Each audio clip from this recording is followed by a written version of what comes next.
Hello बच्चों, तो कैसे हो आप लोग। तो बच्चों आज का जो हमारा टॉपिक होगा वो होगा रेडॉक्स रिएक्शन। तो चलिए इस सिलसिलाते इत्तेखाम को आगे बढ़ाते हैं। लेकिन बच्चों इससे पहले, क्लास स्टार्ट होने से पहले रिलैक्स हो जाइए, टेंशन फ्री हो जाइए, कॉपी किताब खोल लीजिए और चौड़े होकर बैठ जाइए, क्योंकि आज फिर एक बार आपके भाई की क्लास है। चलिए स्टार्ट करते हैं बच्चों। रेडॉक्स अभिक्रिया, आज का हमारा टॉपिक क्या है? रेडॉक्स रिएक्शन, है ना। हिंदी में बोलते हैं तो रेडॉक्स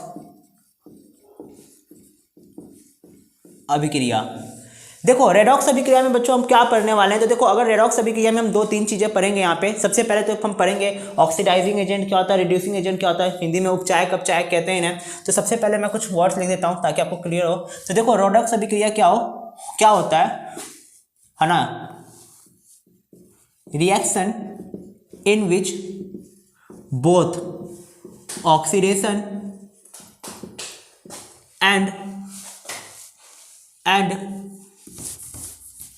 तो बेटा रेडॉक्स रिएक्शन क्या होता है? Reaction in which both oxidation and reduction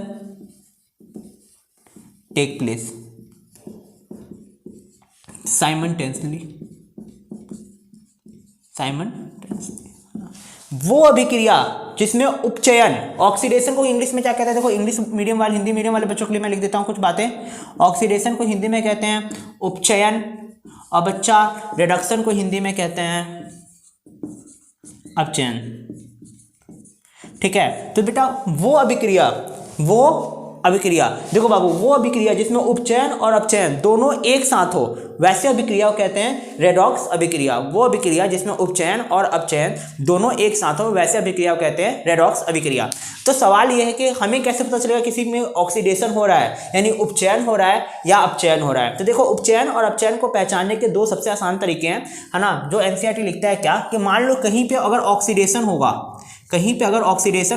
oxidation बोले तो उपचयन होगा, तो इसकी पहचान आप कैसे करोगे? तो यहाँ पे दो चीज होगा। क्या क्या होगा? तो देखिए पहला यहाँ पे होगा कि ऑक्सीजन का ऐड होना, यानी कोई अगर ऑक्सीजन किसी कंपाउंड में ऐड हुआ तो आप क्या होगा? ऑक्सीडेशन हुआ उसका।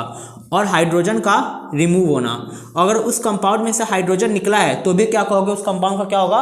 ऑक्सीडेशन होगा। इसके अलावा क्या याद रखना बाबू? तो इसके अलावा आपको याद रखना है रिडक्शन बोले तो अपचयन। तो अपचयन क्या होता है? तो अपचयन में मैं बात करूं तो आपको याद रखना है हाइड्रोजन का जुड़ना, बेसिकली हाइड्रोजन का जुड़ना, या ये कह लो हाइड्रोजन का ऐड होना, और क्या, या फिर ऑक्सीजन का रिमूव होना। ऑक्सीजन का क्या होना? रिमूव होना। क्या कहलाता है? हमारा कहलाता है रिडक्शन। क्लियर होता है क्या? लेकिन इसके अलावा जो अगर आपको ऑक्सीडेशन का जो सबसे अच्छा डेफिनेशन है जो आपको याद रखना है, तो आप ये याद रखिए, है ना। वैसे इसका यूज हम कम करेंगे, आपके सिलेबस के हिसाब से इन्हीं दोनों का यूज करेंगे, पर आप ये इसको याद रख सकते हैं कि लॉस ऑफ इलेक्ट्रॉन, है ना, इज कॉल्ड ऑक्सीडेशन, कोई आपसे पूछ दे उपचयन क्या होता है, तो आप ये तो कह सकते हो किसी ऑक्सीजन का जुड़ना, हाइड्रोजन का निकलना उपचयन होता है। लेकिन इसके अलावा याद रखिएगा कि इलेक्ट्रॉन का लॉस होना, यानी इलेक्ट्रॉन का भी निकलना क्या होता है? उपचयन होता है। सेम ऐसे ही रिडक्शन क्या होता है बेटा? तो इलेक्ट्रॉन का गेन होना,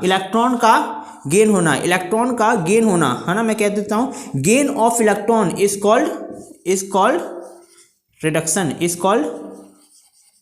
रिडक्शन, है ना। गेन ऑफ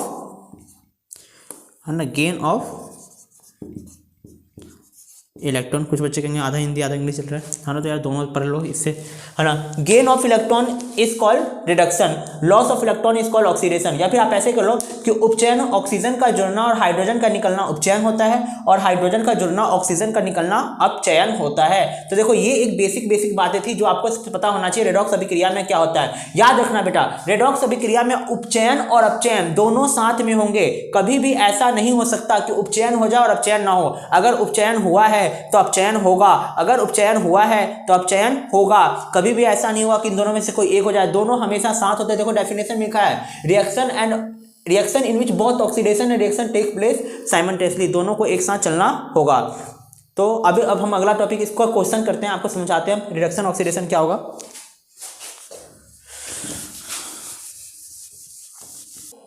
देखो बच्चों, हमने रफ कर लिया, अब आगे का स्टार्ट करते हैं। तो अब हम इसका समझते हैं एग्जांपल के थ्रू कि ऑक्सीडेशन रिडक्शन पहचानेंगे कैसे। तो ध्यान दो, जैसे कि आपको दे रखा है कॉपर ऑक्साइड, आपको क्या दे रखा है कॉपर, एक साइड अच्छे से ले लेते हैं, कॉपर ऑक्साइड, और आपने इसका रिएक्शन करवा दिया है हाइड्रोजन से। आपने किसके साथ रिएक्शन करवा दिया, हाइड्रोजन के साथ। और जब ये रिएक्शन हुआ तो आपने क्या देखा कि ये बन गया कॉपर प्लस में वाटर, कॉपर प्लस में वाटर। तो सवाल ये है कि यहाँ पे ऑक्सीडेशन, अच्छा आपको इस रिएक्शन को बैलेंस नहीं करना, अगर आप चाहते हो बैलेंस करना तो आप कर सकते हो, इसमें कोई बुराई नहीं है, पर मैं इस रिएक्शन को बैलेंस करने की बजाय, है ना, वैसे रिएक्शन बैलेंस है, 2 हाइड्रोजन एक ऑक्सीजन एक कॉपर, है ना। लेकिन मैं अगर यहाँ पे कोई रिएक्शन लिखूंगा तो मैं आपको रेडॉक्स रिएक्शन समझाऊंगा, बैलेंसिंग करना क्योंकि मैं आपको समझा चुका हूँ, तो उस पर मैं ज्यादा बात नहीं कर रहा हूँ, ठीक है। तो देखिए, अगर आप इसमें पहचानोगे कैसे ऑक्सीडेशन या रिडक्शन, तो ध्यान दीजिए, यहाँ पे इस कॉपर के पास पहले ऑक्सीजन था, इसके पास लेकिन अब ऑक्सीजन नहीं है, यानी इसने क्या किया, तो आप बोलोगे ऑक्सीजन का लॉस किया, है ना। आपको याद रखो इस चीज को, ऑक्सीडेशन मतलब क्या, ऑक्सीडेशन का मतलब दो चीज, ऑक्सीजन मतलब ऑक्सीडेशन बोल लो या क्या बोल लो, उपचयन। उपचयन मतलब दो चीज, ऑक्सीजन का जाना या ऑक्सीजन का लॉस, है ना, ऑक्सीजन। तो ऑक्सीडेशन देखो बेटा, आपको समझ में आता है ऑक्सीडेशन का मतलब क्या, तो ऑक्सीडेशन का मतलब दो, है ना, ऑक्सीजन का जाना और हाइड्रोजन का जुड़ना, है ना। ऑक्सीडेशन कह लो या इसको कह लो उपचयन। तो ध्यान दो, अब यहां से देखो तो ऑक्सीजन जा रहा है, इस कॉपर से ऑक्सीजन जा रहा है, यहां पे कॉपर ऑक्साइड है, जबकि यहां पे क्या है, सिर्फ और सिर्फ कॉपर है। तो इसने ऑक्सीजन को दिया, तो ऑक्सीजन का जाना, है ना, क्या लिख रहा हूं, गलती लिख रहा हूं, ये ऑक्सीजन का ऐड होना बेटा, ऑक्सीजन का जुड़ना और हाइड्रोजन का रिमूव होना, हाइड्रोजन का जाना क्या कहलाता है, ऑक्सीडेशन कहलाता है। तो यहां ध्यान दो, यहां पे क्या चाह रहा है, ऑक्सीजन इससे निकल रहा है, तो ऑक्सीजन निकल रहा है तो क्या होगा, ये ऑक्सीडेशन हुआ क्या, तो जवाब है नहीं, ये ऑक्सीडेशन नहीं हुआ, क्योंकि ऑक्सीडेशन का मतलब क्या, ऑक्सीजन का जुड़ना और हाइड्रोजन का निकलना, यानी उपचयन का मतलब क्या होता है, ऑक्सीजन का जुड़ना हाइड्रोजन का निकलना। तो ऑक्सीजन तो जुड़ नहीं रहा इस पे, लेकिन हाइड्रोजन को देखो, हाइड्रोजन में पहले हाइड्रोजन था, बाद में ऑक्सीजन इसमें जुड़ गया, तो हाइड्रोजन में क्या हो रहा है, ऑक्सीजन जुड़ रहा है ना। तो ये क्या होगा, तो इसे कह दोगे आप, यहाँ पे हो रहा है उपचयन, क्या कह दोगे इसे, क्या हो रहा है उपचयन, या यहाँ पे इसे कह दोगे ये क्या हो रहा है, ऑक्सीडेशन। जबकि देखो, अगर ये ऑक्सीडेशन हुआ तो ये क्या होगा, रिडक्शन। आप कैसे पहचानो कि ये रिडक्शन हुआ, तो सेम वही लॉजिक, है ना। रिडक्शन का मतलब क्या था, तो रिडक्शन का मतलब आपने पढ़ा था कि रिडक्शन का मतलब होता है हाइड्रोजन का जुड़ना या ऑक्सीजन का निकलना। तो देखो यहाँ से क्या हो रहा है, ऑक्सीजन निकल रहा है, यहाँ पे ऑक्सीजन है, इसके यहाँ पे ऑक्सीजन नहीं है, तो क्या हो गया, ये रिडक्शन हो गया। मैंने इसको 2 बॉक्स बना के लिख दे रहा हूँ, ताकि अगर आपको बार बार अगर आपके दिमाग से उतरे तो आप इस चीज़ को यहाँ से देख के मेमोराइज कर लें, है ना। रिडक्शन यानी अपचयन, अपचयन बोले या रिडक्शन बोले, तो रिडक्शन का में क्या होगा, तो हम कहेंगे ऑक्सीजन का रिमूव, ऑक्सीजन रिमूव होगा और हाइड्रोजन का ऐड, और हाइड्रोजन क्या होगा, जुड़ेगा। तो देखो कॉपर ऑक्साइड में से ऑक्सीजन निकला है तो रिडक्शन, जबकि हाइड्रोजन यहाँ से में ऑक्सीजन जुड़ गया है तो ऑक्सीडेशन। अच्छा, दूसरा एग्जांपल लेते हैं, ये तो आसान था, एनसीईआरटी एग्जांपल है। दूसरा एग्जांपल लेते हैं, जैसे कि है यहाँ पे H2S, हाइड्रोजन सल्फाइड प्लस में chlorine gas, hydrogen sulphide plus में क्लोरीन गैस, और यहाँ पे बन गया आपका HCl sulphur plus hydrogen chloride plus में सल्फर। क्या बन गया बच्चा, हाइड्रोजन क्लोराइड प्लस में सल्फर। तो अब आपको यहाँ बताना है कि ऑक्सीडेशन किसका हो रहा है, रिडक्शन किसका हो रहा है। तो देखो आप कैसे सोचोगे, सोचो, पहले सल्फर के पास क्या था, हाइड्रोजन था, लेकिन बाद में इसके पास क्या हाइड्रोजन है, तो जवाब है बाद में इसके पास हाइड्रोजन नहीं है, मतलब हाइड्रोजन निकला है। अब ध्यान दो, हाइड्रोजन का निकलना क्या कहलाता है, तो आप कहोगे ऑक्सीडेशन, यानी इसका क्या हो रहा है, तो आप कह दोगे उपचयन। उपचयन कह दो या क्या कह दो इसको, ऑक्सीडेशन। हिंदी मीडियम वाले उपचयन कहते हैं, इंग्लिश मीडियम वाले क्या कहेंगे, कहेंगे ऑक्सीडेशन। जबकि क्लोरीन को देखो, पहले क्लोरीन में हाइड्रोजन नहीं था, लेकिन यहाँ पे क्या हो गया, इसमें हाइड्रोजन जुड़ गया है। देखो क्लोरीन में पहले हाइड्रोजन नहीं था, लेकिन हाइड्रोजन जुड़ गया, तो हाइड्रोजन का जुड़ना, हाइड्रोजन का जुड़ना क्या कहलाता है बेटा, अपचयन। तो इसका क्या हो रहा है, इसका हो रहा है अपचयन, या इसको कह देंगे रिडक्शन। क्या कह देंगे, रिडक्शन। यानी क्लियर है ये बात, है ना, ये बात क्लियर हो गया। यानी अगर तीसरा एक और एग्जांपल आपको लेके दिखाता हूं ताकि आपको फील आए थोड़ा सा, ठीक है। एक और एग्जांपल देख लेते हैं, ठीक है ना। यहाँ तो दिख जाएगा, बोर्ड पे दिख ही जाना चाहिए मेरे ख्याल से। जैसे कि मान लो आपको हो गया जिंक ऑक्साइड प्लस में कार्बन, जिंक ऑक्साइड प्लस में कार्बन, और आपको दे रहा है जिंक प्लस में कार्बन मोनोऑक्साइड, ठीक है। क्या ये बात क्लियर है। तो अब ध्यान दो, यहाँ पे जिंक के साथ ऑक्सीजन जुड़ा है, लेकिन जब आप यहाँ से यहाँ जाओगे तो जिंक से ऑक्सीजन निकल गया।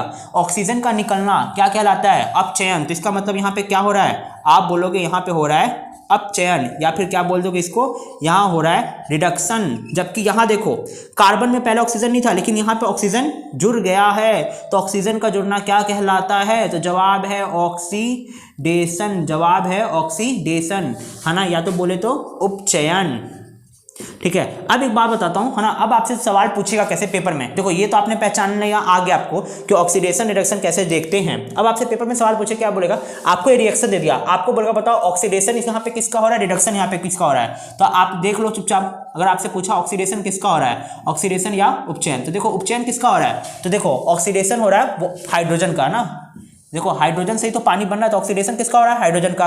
अगर पूछ दे रिडक्शन किसका हो रहा है, तो इस रिएक्शन में आपको पता चल गया रिडक्शन या अपचयन ये किसका हो रहा है, तो आप बोल दोगे अपचयन हो रहा है बेटा कॉपर का। देखो कॉपर ऑक्साइड का क्या हो रहा है, अपचयन, तो अपचयन किसका हो रहा है, कॉपर ऑक्साइड का। अगर इसमें पूछ दे आपसे ऑक्सीडेशन किसका हो रहा है, तो फिर जवाब वही होगा, है ना, ऑक्सीडेशन किसका हो रहा है, तो आप बोलोगे ऑक्सीडेशन वाला रिएक्शन, देखो ये वाला ऑक्सीडेशन, तो ऑक्सीडेशन किसका हो रहा है, H2S का। और आपसे पूछ दे रिडक्शन किसका हो रहा है, तो जवाब क्या होगा, जवाब होगा देखो रिडक्शन किसका होगा, क्लोरीन का, तो रिडक्शन किसका हो रहा है, Cl2 का। सेम यहाँ पे ध्यान दो, है ना, यहाँ पे ध्यान दो, तो यहाँ पे अगर आपसे पूछे ऑक्सीडेशन, तो आप बता सकते हो ऑक्सीडेशन किसका हो रहा है, तो ऑक्सीडेशन हो रहा है कार्बन से कार्बन डाइऑक्साइड, तो ऑक्सीडेशन हो रहा है कार्बन का, जबकि रिडक्शन किसका हो रहा है, तो रिडक्शन हो रहा है आपका जिंक ऑक्साइड का। तो रिडक्शन कहाँ हो रहा है, जिंक ऑक्साइड का। देखो अभी मैं इसके बाद अब कुछ एग्जांपल्स और लूंगा जहां पे मैं आपको ऑक्सीडेशन रिडक्शन और करवाऊंगा, वो थोड़े अच्छे एग्जांपल्स हैं एनसीईआरटी के। प्लस में साथ साथ अब हम यहाँ पे एक चीज पे और बात करेंगे, ऑक्सीडाइजिंग एजेंट क्या होता है, रिड्यूसिंग एजेंट क्या होता है। बच्चा इसमें बहुत कंफ्यूज होता है, अपचायक और उपचायक क्या होता है, अपचायक या उपचायक क्या होता है। तो मैं इसको रफ कर लूँ फिर उस पर बात करते हैं। हाँ तो चलो बच्चों देखो मैं आपको बताया, रफ कर लिया हमने, अब हम आगे देखते हैं। देखो अब हम बात करते हैं दो चीज़ों पे। सबसे पहले एक वर्ड आपको दिखेगा oxidising agent, oxidising agent. Oxidising agent को हिंदी में कहते हैं, सॉरी हिंदी में कहते हैं, हाँ हिंदी में कहते हैं उपचायक। क्या कहते हैं, उपचायक। और एक आपको दिखता है रिड्यूसिंग एजेंट, रिड्यूसिंग एजेंट जिसको हिंदी में हम कहते हैं अपचायक। क्या कहते हैं, अपचायक। अब देखो हम आपको समझाना क्या चाहते हैं उस पर ध्यान दो। ऑक्सीडाइजिंग एजेंट या उपचायक कौन होता है। देखो अब हम आपसे एक बात पूछे कि LIC एजेंट, हम क्या पूछे आपसे, अगर LIC एजेंट क्या होता है तो आप क्या जवाब दोगे। देखो बाबू तो आप बताओगे LIC एजेंट वो होता है जो दूसरों की LIC खुलवाए, है ना, मतलब जो दूसरों का LIC में अकाउंट वगैरह खुलवाए, है ना। सेम ऐसा ही ऑक्सीडाइजिंग एजेंट क्या होगा, तो आप कहोगे जो दूसरों को ऑक्सीडाइज करे। देखो LIC एजेंट दूसरों का LIC खुलवा रहा है, सेम ऑक्सीडाइजिंग एजेंट क्या करेगा, दूसरों को ऑक्सीडाइज करेगा, दूसरों को क्या करेगा, ऑक्सीडाइज। तो उपचायक या ऑक्सीडाइजिंग एजेंट क्या होता है, जो दूसरों को ऑक्सीडाइज करे। क्या करे, ऑक्सीडाइज करे, या जो दूसरों का क्या करे, उपचयन करे। क्या करे, उपचयन करे। सेम ऐसे रिड्यूसिंग एजेंट समझो, जो दूसरों का क्या करे, रिड्यूस करे, है ना, जो दूसरों को क्या करे, जो दूसरों को रिड्यूस करे, जो दूसरों को क्या करे बाबू, रिड्यूस करे, जो दूसरों को क्या करे, रिड्यूस करे। यानी जो दूसरों को ऑक्सीडाइज करेगा ऑक्सीडाइजिंग एजेंट, जो दूसरों को रिड्यूस करेगा रिड्यूसिंग एजेंट। ठीक है, इतना तो समझ में आ गया। अच्छा चलो अगर हम तुमसे हम पूछे रिड्यूसिंग एजेंट को अपचायक, ऑक्सीडाइजिंग एजेंट को उपचायक। अच्छा तुमसे ये सवाल हमने कर रखा है। अच्छा हम इससे पूछे तुमसे कि इसमें बताओ ऑक्सीडाइजिंग एजेंट क्या है, ऑक्सीडाइजिंग एजेंट, या मैं ये कह दूं उपचायक क्या है। तो देखो उपचायक तुम्हारे दिमाग में आते चाहिए, समझ में आना चाहिए, जो दूसरे का उपचयन करेगा या जो दूसरों को ऑक्सीडाइज करवाएगा। यानी देखो यहाँ पे ऑक्सीडाइज कौन हो रहा है, हाइड्रोजन, हाइड्रोजन ऑक्सीडाइज हो रहा है ना, जिसमें वाटर ऑक्सीजन जुड़ रहा है। लेकिन इसमें ऑक्सीजन किसकी वजह से जुड़ रहा है, तो आप बोलोगे इसमें ऑक्सीजन जुड़ रहा है कॉपर ऑक्साइड की वजह से। देखो कॉपर ऑक्साइड की वजह से ही तो इसका उपचयन हो रहा है। यानी कॉपर ऑक्साइड क्या कर रहा है, यहाँ पे हाइड्रोजन का H2 में बदल के उपचयन करवा रहा है ना। यानी कॉपर ऑक्साइड की वजह से हाइड्रोजन का क्या हो रहा है, हाइड्रोजन ऑक्सीडाइज हो पा रहा है, यानी हाइड्रोजन का ऑक्सीडेशन हो पा रहा है। तो यहाँ पे कॉपर ऑक्साइड क्या हो गया, उपचायक। कॉपर ऑक्साइड क्या हो गया, उपचायक। क्लियर है बात, है ना। ध्यान दो इस पे, कैसे आपने पहचाना, आपने बोला ऑक्सीडाइजिंग एजेंट जो दूसरों को ऑक्सीडाइज करे, तो यहाँ पे ऑक्सीडाइज हो रहा है हाइड्रोजन, लेकिन हाइड्रोजन को ऑक्सीडाइज करने के लिए चाहिए ऑक्सीजन। ऑक्सीजन दिया कौन, तो ऑक्सीजन दिया कॉपर ऑक्साइड, तो आपने क्या दिया, copper oxide is a oxidising agent. फिर एक ऐसे आता है एक वर्ड रिड्यूसिंग एजेंट, यहाँ पे क्या वर्ड आ जाएगा, रिड्यूसिंग एजेंट। रिड्यूसिंग एजेंट को क्या बोलते हैं? अपचायक। क्या बोलते हैं बाबू? अपचायक। तो ध्यान दो इसमें अपचायक कौन है, तो आप क्या देखो फिर आराम से सोचो। अपचायक, तो अपचायक का मतलब क्या? रिड्यूसिंग एजेंट जो दूसरों को रिड्यूस करे। तो देखो इसका रिड्यूस हो रहा है, कॉपर ऑक्साइड रिड्यूस हो रहा है ना, पर कॉपर ऑक्साइड रिड्यूस किसकी वजह से हो रहा है? तो आप बोलोगे हाइड्रोजन की वजह से हो रहा है। समझ में आ रहा है बाबू? देखो क्यों हाइड्रोजन की वजह से क्यों बोलोगे? क्योंकि हाइड्रोजन ने क्या किया? इसका ऑक्सीजन छीन लिया ना जी। हाइड्रोजन इसका ऑक्सीजन छीन लिया, हाइड्रोजन ने जैसे ऑक्सीजन छीन लिया तो ये क्या हो गया? रिड्यूस हो गया। तो यहाँ पे अपचायक कौन होगा? हाइड्रोजन होगा। देखो एक बार ध्यान से देखना, जिसका उपचयन होगा वो क्या होगा? वो अपचायक होगा। यानी जिसका ऑक्सीडेशन होगा वो होगा रिड्यूसिंग एजेंट, और जिसका रिडक्शन होगा वो क्या होगा? Oxidising agent. क्यों? क्योंकि देखो जिसका ऑक्सीडेशन हो रहा है, जिसका ऑक्सीडेशन हो रहा है वो कैसे बिहेव करेगा? रिड्यूसिंग एजेंट की तरह बिहेव करेगा। कैसे बिहेव करेगा? Reducing agent. देखो इसका क्या हो रहा है? ऑक्सीडेशन। तो ऑक्सीडेशन क्यों हो रहा है? क्योंकि इसने ऑक्सीजन लिया है किससे? किससे लिया? इससे लिया। तो ये बेचारा क्या हो गया? रिड्यूस हो गया। यानी जो ऑक्सीडेशन करेगा खुद का वो दूसरों को क्या करेगा? रिड्यूस। इसलिए कैसा एजेंट हो गया? रिड्यूसिंग एजेंट, कि खुद का भला कर रहा है पर दूसरों से ऑक्सीजन छीन ले रहा है। तो क्या आपको ऑक्सीडाइजिंग एजेंट, रिड्यूसिंग एजेंट के सारे कंसेप्ट क्लियर होते हैं, है ना? आप ये भी कह सकते हो कि रिड्यूसिंग एजेंट वो होगा जो इसका जस्ट उल्टा कह लो, है ना, जिसका जो ऑक्सीजन को निकालेगा, है ना। तो आप ये देख लो, सॉरी कहाँ गया, हाँ ये, है ना, ये रहा ऑक्सीडाइजिंग। देखो ऑक्सीडेशन क्या होता है? जो ऑक्सीजन का जुड़ना, ऑक्सीडेशन। ऑक्सीडाइजिंग एजेंट क्या करेगा? ऑक्सीजन को निकालेगा। जस्ट इसका उल्टा सोच सकते हैं, ऑक्सीडाइजिंग एजेंट ऑक्सीजन को निकालेगा। तो हाइड्रोजन देखो यहाँ पे ऑक्सीडाइजिंग एजेंट है, क्योंकि कॉपर ऑक्साइड से ऑक्सीजन का क्या कर रहा है? निकाल ले रहा है। पर आप वैसे अगर नहीं भी समझोगे तो भी आपको ये काम समझ में आ सकता है ना। वैसे भी आपको समझ में आ रहा है कि भाई इसका ऑक्सीडेशन हो रहा है तो ये रिड्यूसिंग, तो ये काम कैसे कर रहा होगा? ऑक्सीडेशन हो रहा है तो ये रिड्यूसिंग एजेंट की तरह काम कर रहा होगा, है ना। दूसरों को क्या कर रहा होगा? रिड्यूस कर रहा होगा। तो इसने इसको क्या कर दिया? रिड्यूस कर दिया। ठीक है, तो ये क्लियर होता है बाबू, है ना। इसको क्लियर करने के बाद हम पढ़ेंगे, है ना। इसमें कुछ 2-4 एग्जांपल्स और करवाता हूं मैं आपको, उसके बाद आपको थोड़ा सा और क्लियरिटी आएगा। तो चलो बाबू अब स्टार्ट करते हैं। अब हम बात करते हैं मैंगनीज ऑक्साइड का। जैसे मैंगनीज ऑक्साइड को आपने क्या किया? HCl के प्रेजेंस में रिएक्शन करवाया। जैसे ही रिएक्शन होगा तो यहाँ पे क्या बन जाएगा? यहाँ पे बन जाएगा MnCl2, मैंगनीज क्लोराइड, प्लस में क्लोरीन गैस, प्लस में क्या बनेगा? तो आप बोलोगे प्लस में बनेगा वाटर। प्लस में क्या बनेगा बच्चा?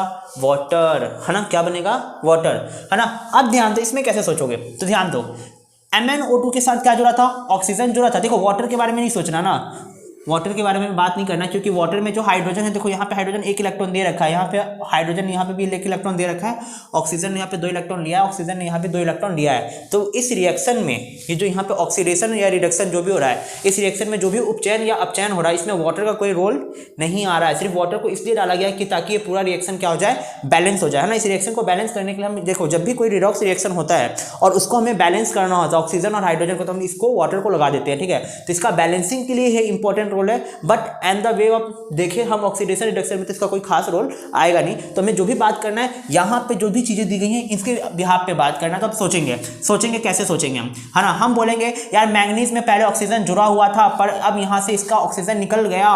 रिमूवल ऑफ ऑक्सीजन, ऑक्सीजन का निकलना क्या कहलाता है? बताओ, ऑक्सीजन का निकलना क्या कहलाता है बाबू? ध्यान दो, ऑक्सीजन का निकलना क्या कहलाता है? आप बोलोगे रिडक्शन। क्या कहलाता है? रिडक्शन। तो इसका क्या हो गया? खुद सोच लो, रिडक्शन हो गया, या फिर क्या कह देंगे? अपचयन। लेकिन अगर यहाँ पे देखें HCl से क्या निकला? तो HCl से हाइड्रोजन निकल के क्या बन गया? क्लोरीन। तो हाइड्रोजन का निकलना क्या कहलाता है? ऑक्सीडेशन। क्या कहलाता है? ऑक्सीडेशन, या फिर आप कहते हैं उपचयन, है ना। अगर इस बात को समझते तो हम ऐसे भी समझ सकते हैं। पूछो क्या? अगर मैं आपको बताया कि एक रिडक्शन होगा तो ऑक्सीडेशन तो होगा, रेडॉक्स रिएक्शन तभी पॉसिबल है। तो अब चलो, अब तुम बताओ इसमें ऑक्सीडेशन किसका हो रहा है? तो तुम अब आंख बंद करके कह सकते हो कि उपचयन किसका हो रहा है। तो आप देख लोगे चुपचाप, है ना। HCl का क्या हो रहा है? उपचयन हो रहा है। कोई पूछ दे आपसे, बताओ रिडक्शन किसका हो रहा है? क्या पूछे आपसे? रिडक्शन किसका हो रहा है? तो आप क्या बताओगे? रिडक्शन किसका हो रहा है? तो आप बोलोगे MnO2 का रिडक्शन हो रहा है। MnO2 का क्या हो रहा है बाबू? रिडक्शन हो रहा है। और क्या रह गया इसमें? कोई आपसे पूछ दे ऑक्सीडाइजिंग एजेंट कौन है? ऑक्सीडाइजिंग एजेंट कौन है? तो देखो सोचो, ऑक्सीडाइजिंग एजेंट क्या होता है? तो आप कहते हो ऑक्सीडाइजिंग एजेंट वो होता है जो दूसरों का क्या करवाए, ऑक्सीडेशन करवाए, जो दूसरों का क्या करवाए, ऑक्सीडेशन करवाए। तो देखो ऑक्सीडेशन किसका हो रहा है, इसका हो रहा है। इसका ऑक्सीडेशन कौन करवा रहा है? तो इसका ऑक्सीडेशन करवाने में किसका हाथ है, MnCl का। क्यों? क्योंकि भाई ने ऑक्सीजन दिया और इस ऑक्सीजन ने क्या किया, इसका हाइड्रोजन लेके निकल गया, है ना। यानी ऑक्सीडाइजिंग एजेंट कौन है यहाँ पे, MnO2। यहाँ पे ऑक्सीडाइजिंग एजेंट कौन है बेटा, MnO2। ऑक्सीडाइजिंग एजेंट वो होते हैं जो दूसरों का ऑक्सीडेशन करवाते हैं, खुद का क्या करते हैं, रिडक्शन। तो Mn2 क्या कर रहा है, इस बंदे का तो ऑक्सीडेशन करवा दिया पर खुद तो रिड्यूस हो रहा है। अगर कोई पूछते आपसे रिड्यूसिंग एजेंट क्या है, रिड्यूसिंग एजेंट कौन है बाबू, तो आप सोचो रिड्यूसिंग एजेंट कौन है बाबू। अगर आप इस चीज को ध्यान से देखोगे तो क्या सोचोगे, रिड्यूसिंग एजेंट जो क्या करे, जो खुद का ऑक्सीडेशन, देखो रिड्यूसिंग एजेंट को हम कैसे समझते हैं, जो दूसरों को रिड्यूस करे पर खुद को क्या करे, ऑक्सीडाइज करे। तो देखो रिड्यूसिंग एजेंट क्या होगा, जो दूसरों को रिड्यूस करे खुद को ऑक्सीडाइज करे। तो देखो ये रिड्यूस हो रहा है और ये क्या हो रहा है, ऑक्सीडाइज हो रहा है। यहाँ पे HCl क्या होगा, रिड्यूसिंग एजेंट, है ना। आप ऐसे भी याद रख सकते हो, जिसका ऑक्सीडेशन होगा वो रिड्यूसिंग एजेंट होगा, जिसका रिडक्शन होगा वो ऑक्सीडाइजिंग एजेंट होगा। आपके लेवल पे ये बात भी सही है ना। आप उसका उल्टा भी करके लिख दोगे कि ऑक्सीडाइजिंग एजेंट का ऑक्सीडेशन HCl का हो रहा है, रिडक्शन Mn2 का, तो ऑक्सीडाइजिंग एजेंट ये वाला हो जाएगा, रिडक्शन एजेंट ये हो जाएगा। ये बात आपके लेवल पे सही है। आपके जितने भी एग्जांपल देंगे वो सब कुछ यहाँ पे काम करेगा भी, ठीक है। तो ये भी कुछ गलत नहीं होगा, पर आपको कंसेप्ट समझ में आना चाहिए ना। ये तो हो गया रट्टा मारने वाली बात, पर कंसेप्ट समझ में आना चाहिए। हमने कैसे सोचा, हमने बोला ऑक्सीडाइजिंग एजेंट वो जो दूसरों को ऑक्सीडाइज करेगा, है ना। ऑक्सीडाइजिंग एजेंट वो जो दूसरों को ऑक्सीडाइज करेगा। तो ऑक्सीडाइज कौन हो रहा है, HCl, है ना। तो इसको ऑक्सीडाइज कौन करवा रहा होगा, Mn2, क्योंकि इसकी वजह से ऑक्सीजन इसका हाइड्रोजन लेके चला गया। तो इसको हमने क्या कह दिया, ऑक्सीडाइजिंग एजेंट। क्या कह दिया, ऑक्सीडाइजिंग एजेंट। क्लियर होता है क्या बात, है ना। तो ये आपके ऑक्सीडाइजिंग एजेंट और रिड्यूसिंग एजेंट के सारे क्वेश्चन हो गए। अगर आप NCERT देखोगे तो NCERT में जैसे एक दो एग्जांपल आपको और दिख जाएंगे, जैसे कि कॉपर प्लस में ऑक्सीजन गिव्स कॉपर ऑक्साइड, है ना। अगर आप इसको देखो तो ये भी सोच सकते हो, देखो यहाँ पे दोनों का ही हो रहा है काम। देखो कॉपर में क्या जुड़ रहा है, ऑक्सीजन जुड़ रहा है, तो कॉपर का क्या हो रहा है, तो आप बोलोगे कॉपर का हो रहा है ऑक्सीडेशन।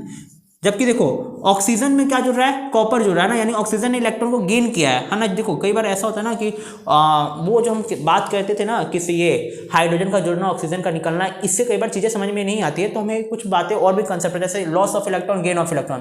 तो देखो अगर कॉपर यहाँ पे इलेक्ट्रॉन दे के कॉपर 2+ बनाएगा, देखो यहाँ पे कॉपर से क्या बनेगा, कॉपर 2+, इलेक्ट्रॉन लॉस कर रहा है। तो लॉस को क्या कहते हैं, ऑक्सीडेशन। ऑक्सीजन यहाँ पे क्या कर रहा है, इलेक्ट्रॉन गेन कर रहा होगा कॉपर से, तो ऑक्सीडेशन को क्या कहेंगे, रिडक्शन। तो आप इसको ऐसे याद रख सकते हो, है ना। बाकायदा इसका तरीका यही होता है कि ऑक्सीजन का आप 11वीं क्लास में जब जाओगे साइंस लोगे तो आप पढ़ोगे कि ऑक्सीडेशन रिडक्शन को हम पढ़ते हैं लॉस ऑफ इलेक्ट्रॉन और gain of electron.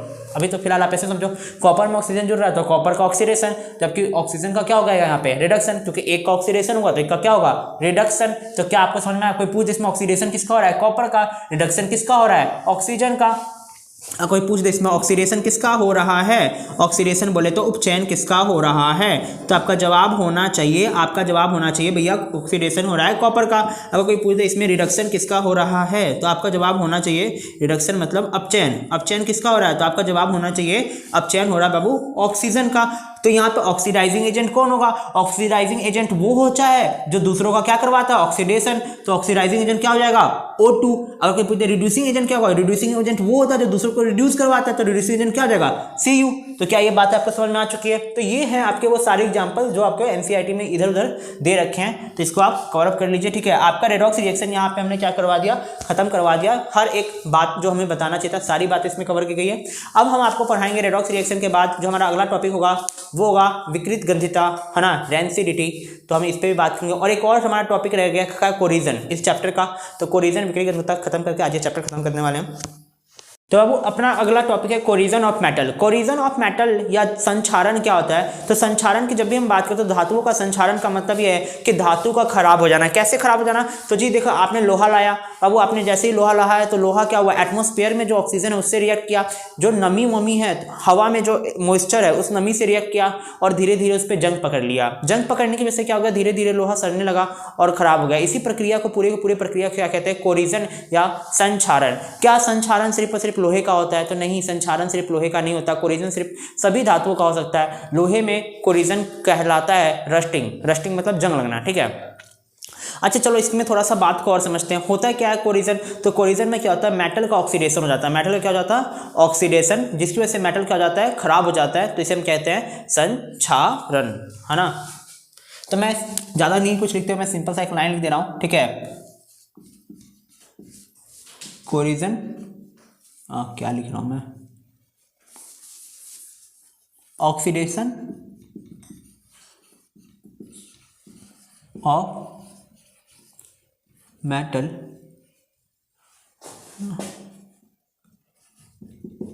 with the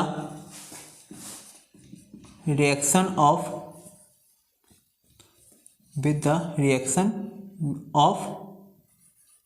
air में क्या ले सकते हैं बेटा, एटमॉस्फेयर ऑक्सीजन वगैरह ले सकते हैं, and moisture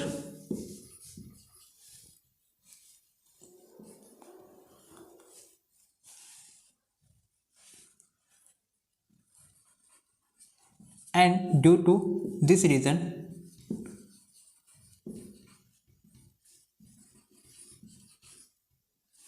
metal decay is called corrosion।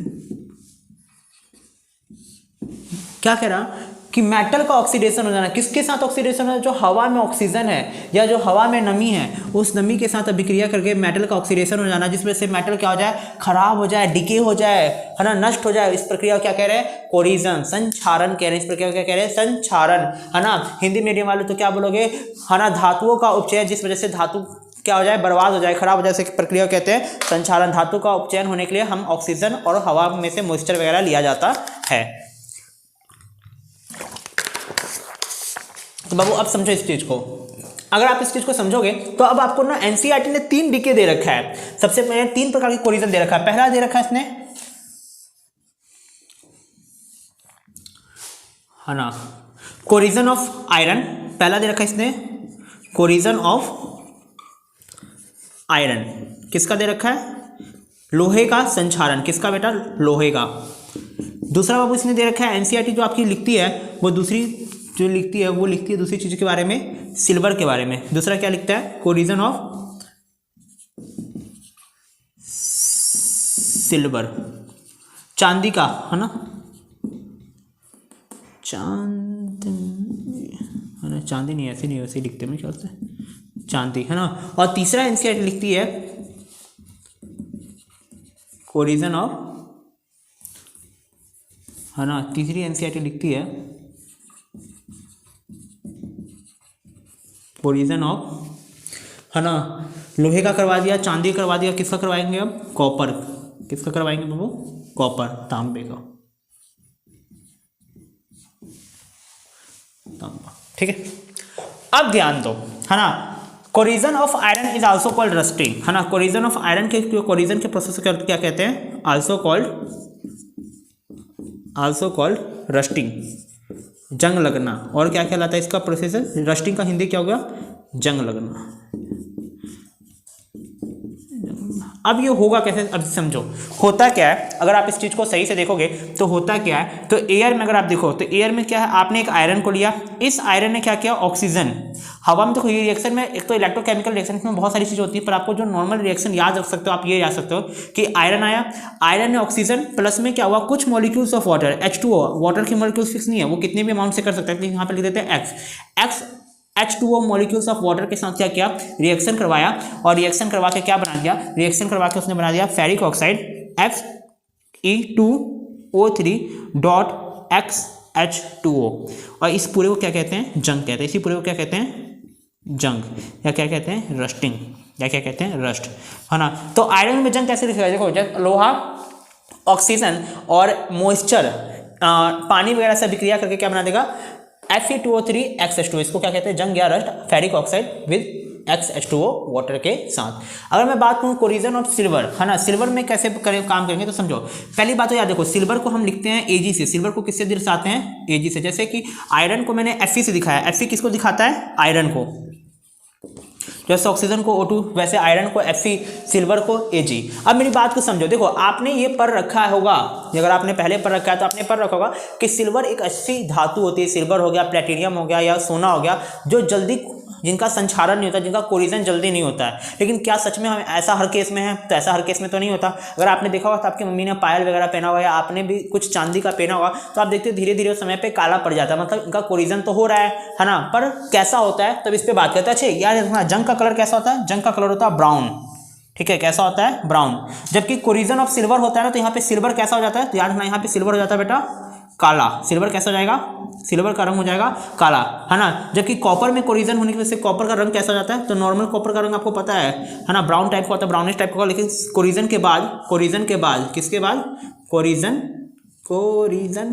के बाद इसका कलर हो जाता है ऑलमोस्ट हरा, है ना। यानी जब भी आप कॉपर की बर्तनें लोगे तो कई बार देखो उस पर हरा कलर का लगा हुआ है, कुछ तो समझ जाना उसका कोरिजन हो रखा है। अब बात करते हैं सिल्वर के बारे में, ठीक है। सिल्वर का क्या होगा, तो ध्यान दो, हो क्या रहा है कि सिल्वर एयर में उपस्थित ऑक्सीजन से अभिक्रिया किया रिएक्शन करके बना लेता है सिल्वर ऑक्साइड। क्या बना लेता है, सिल्वर ऑक्साइड। ये सिल्वर ऑक्साइड क्या करते हैं, हमारे एयर से, है ना, हाइड्रोजन सल्फाइड कहाँ होते हैं, एयर में पार्टिकल प्रेजेंट होते हैं। ये सिल्वर ऑक्साइड क्या करते हैं, वायु में, है ना, एयर में उपस्थित हाइड्रोजन सल्फाइड से अभिक्रिया करके बना लेते हैं सिल्वर सल्फाइड। और सिल्वर सल्फाइड का रंग कैसा होता है, ब्लैक। यानी अगर कोई पूछ दे सिल्वर सल्फाइड में जो कोरिजन हुआ उसका केमिकल फॉर्मूला क्या होगा, तो Ag2S। ये क्या है बेटा, ये है आपका सिल्वर सल्फाइड। प्लस में साथ साथ आपको पता है ये हाइड्रोजन इस ऑक्सीजन से अभिक्रिया करके क्या बना देगा, पानी। प्लस में साथ साथ यहाँ पे क्या बनेगा, बाई प्रोडक्ट में पानी भी निकलेगा। तो ये होता है प्रोसेस। पहले Ag ने क्या किया, हवा में से, एयर में से ऑक्सीजन के साथ रिएक्शन करके बना दिया Ag2O, है ना, ऑक्सीडेशन हो गया। इसके बाद Ag2O किससे रिएक्शन कर जाता है, H2S से, और H2S का कलर कैसा जाता है, ब्लैक, है ना। और ये आपका सिल्वर का हो गया कोरिजन। अगर हम कॉपर की बात करें तो कॉपर में थोड़ी सी कहानी अलग चलती है ना। मैं एक जनरल इक्वेशन देता हूँ ताकि आपको ज़्यादा याद ना करें, वैसे एनसीईआरटी में दे नहीं रखा है पर आपको थोड़ा सा पता, इसके लिए मैं आपको लिख दे रहा हूँ, ठीक है। कि कॉपर क्या करती है ना, कार्बन डाइऑक्साइड प्लस में ऑक्सीजन प्लस में वाटर, है ना, इन सभी के साथ रिएक्शन कर जाती है। कॉपर क्या कर सकती है, कार्बन डाइऑक्साइड से भी रिएक्शन कर सकती है, ऑक्सीजन से भी कर सकती है और वाटर से भी कर सकती है, ठीक है। इन सभी के साथ रिएक्शन करके दो प्रोडक्ट बनाती है। अगर मान लो उसने कार्बन डाइऑक्साइड के साथ रिएक्शन करवाया तो वो बनाएगी कॉपर कार्बोनेट। अगर मान लो कॉपर ऑक्सीजन और वाटर के साथ रिएक्शन कर गई तो बनाएगी कॉपर हाइड्रो ऑक्साइड। और कॉपर हाइड्रो ऑक्साइड का ही रंग कैसा होता है, हरा होता है। तो कोरिजन में दोनों बनते हैं, मतलब जब भी कॉपर का कोरिजन होता है ये भी बनेगा, साथ साथ ये भी बनेगा, पर इसका रंग आता है हरा कलर के, इसलिए हमें कॉपर का रंग दिख जाता है हरा हरा, ठीक है। तो ये हो गया कोरिजन। अगर मैं बात करूँ टॉपिक में इंपॉर्टेंट हमारे लिए कौन सा टॉपिक इंपॉर्टेंट, देखो मैंने पूरा का पूरा कोरिजन एक छोटा सा चार्ट में समझा दिया। अगर कोरिजन के पॉइंट ऑफ व्यू से बात करें तो हमारे लिए रस्टिंग, आयरन की रस्टिंग सबसे ज्यादा इंपॉर्टेंट है। तब आपके दिमाग में सवाल आएगा वाई आयरन की रस्टिंग, बाकी चीजें क्यों नहीं, है ना। तो देखो यार, मैं कहूँ तो आपके घर में कॉपर के कितने सामान होंगे, तो आप बोलोगे बर्तन वगैरह होंगे कॉपर्स के, ठीक है, मान लेते हैं। आपके घर में चांदी के कितने सामान होंगे, तो आप बोलोगे यार ठीक है, जो गहने वगैरह होते हैं वो होंगे, है ना, कुछ सामान भी होंगे, है ना। लेकिन आपके घर की बाकी की जितनी भी चीज़ें, आपका गेट से लेके आपकी गाड़ी से लेके, है ना, जो भी आपकी चीज़ें हैं, मैक्सिमम जो चीज़ें किसकी बनी है, लोहे की। अगर हम देखें तो पुल, बड़े बड़े पुल जो बनाए जाते हैं वो भी किसकी बनी होती है, लोहे की। हमारे घर में जो सरिया डाला जाता है वो भी किसका होता है, लोहे का। तो लोहे को हमें बचाना है रस्टिंग से, क्यों, क्योंकि लोहे की रस्टिंग से होने की वजह से देश का, है ना, किसी भी कंट्री का लाखों करोड़ों का नुकसान हो रहा है, क्योंकि लोहा रस्टिंग हो रहा है। रस्टिंग होने से मान लो कोई पुल गिर गया, है ना, रस्टिंग होने की वजह से कुछ भी प्रॉब्लम हो रहा है, तो आपको आयरन की रस्टिंग को बचाना है ना। आप सोचो आपने गेट लगाया, आयरन की रस्टिंग होने के बाद वो 2 साल बाद खराब हो गया, तो आप क्या चाहते हो, 2 साल बाद खराब हो जाए, नहीं हो, आप चाहते हो उसको बचाना। तो लोहे की रस्टिंग्स को बचाते कैसे, तो हम इस पर क्या करते हैं, पेंट कर देते हैं। पेंट करने के अलावा क्या कर देते हैं ना, मिट्टी वगैरह तेल लगा देते हैं, ठीक है। इसको कोटिंग वगैरह भी कर सकते हैं, है ना। तो ये सारी तरीके होते हैं लोहे को रस्टिंग से बचाने का। ये आप चैप्टर नंबर 3 में पढ़ेंगे, जब मैं आपको वहाँ पर आऊँगा तो वहाँ पे सारी बातें करूँगा। लेकिन यहाँ पे आपको बेसिक आइडिया मैंने दे दिया, है ना, रस्टिंग को बचाते कैसे हैं, और ये पूरा एक शानदार व्यू आपके आगे है, ठीक है। तो अब हमारा अगला टॉपिक हुआ विकृत गंधिता, है ना, रेंसिडिटी। लेकिन रेंसिडिटी कराने से पहले इसको आप उतार लीजिए, ठीक है। तो अगला टॉपिक मैं बढ़ जाता हूँ। देखो बच्चों, तो अब हमने, देखो आज हमने रेडॉक्स खत्म किया, ठीक है। रेडॉक्स के बाद आपने कोरिजन पूरा का पूरा खत्म किया, संचालन खत्म करिए। अब एनसीईआरटी का जो लास्ट टॉपिक है वो है विकृत गंधिता। मैं हर एक पॉइंट बेटा, हर एक पॉइंट जो आपका होता है एनसीईआरटी का वो आपको आगे रख दे रहा हूँ, ठीक है। अब जो हमारा अगला चैप्टर होगा ना, मतलब कह रहा हूँ ना, इस टॉपिक की भी कह के लेंगे, इतना अच्छा पढ़ेंगे, है ना, कि सवाल तो छूटना नहीं चाहिए। ध्यान दो, विकृत गंधिता का अगर मैं बात करूँ तो इसमें कुछ पॉइंट्स आपको सबसे पहले याद रखना। विकृत गंधिता होता क्या है, तो ध्यान दो, जो भी खाना होता है, जो भी आपके फूड सब्सटेंस होता है, उसमें फैट या कार्बोहाइड्रेट का क्या हो जाना, मेटाबोलाइज हो जाना, किसके द्वारा, बैक्टीरिया के द्वारा, है ना, या उनका ऑक्सीडाइज हो जाना, किसके द्वारा, बैक्टीरिया के द्वारा, क्या कहलाता है ना, जिसको से खाना खराब हो जाए, पूरी प्रक्रिया को क्या कहते हैं, विकृत गंधिता या रेंसिडिटी ऑफ फूड, ठीक है। तो क्या लिख सकते हो आप इसमें लिख सकते हो, है ना,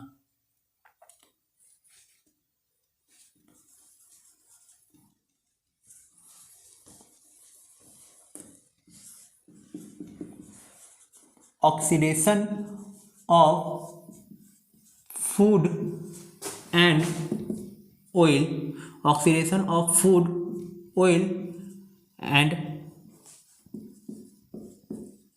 कार्बोहाइड्रेट, है ना। एनसीईआरटी सिर्फ फूड और ऑयल के बारे में लिखता है, तो oxidation food, oil and carbohydrate by the bacteria due to this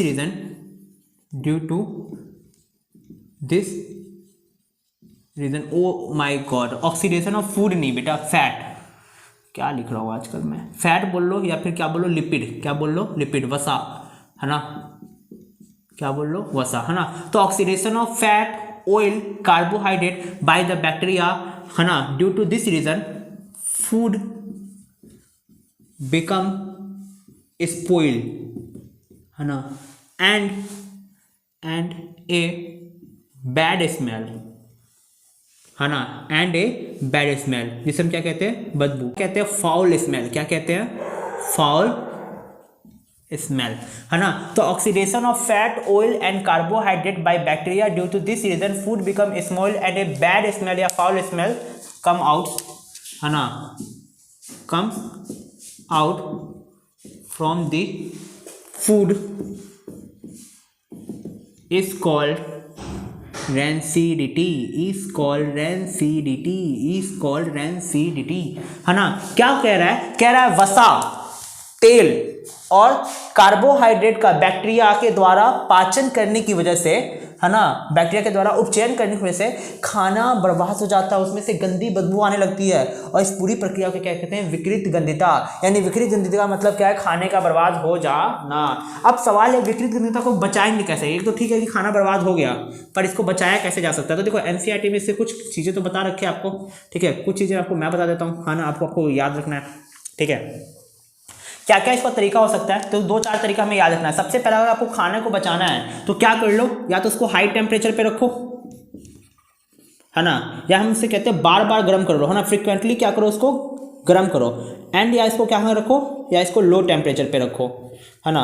जैसे कि आपको याद होगा या आप देखते भी होंगे कि आपकी मम्मी खाना को खराब होने से बचाने के लिए कोई चीज़ क्या करती है, बार बार गर्म करती रहती है। जैसे दिन का खाना उसको रात में सब्जी को चलाना है तो दिन में 2 बार हम गर्म कर देते हैं ताकि वो सब्जी रात में भी चल जाए। या तो फिर अगर आपके पास फ्रिज है तो आप उसको क्या करते हो, फ्रिज में ही डाल देते हो खाने को, ताकि खाना चलता रहे। क्यों, क्योंकि जब भी हम हाई टेम्परेचर या लो टेम्परेचर पे रखेंगे तो बैक्टीरिया सारे मर जाएंगे। बैक्टीरिया मर जाएंगे तो ये प्रोसेस होगा ही नहीं, ऑक्सीडेशन होगा ही नहीं फूड का, और खाना खराब नहीं होगा। दूसरा तरीका क्या हो सकता है, तो दूसरा तरीका हो सकता है, क्या हो सकता है दूसरा तरीका, तो दूसरा तरीका हो सकता है कि अब हम फूड को क्या करें, है ना, दूसरा तरीका ये हो सकता है बच्चों कि हम फूड को क्या कर सकते हैं, फूड को हम एयर टाइट चैम्बर में, एयर टाइट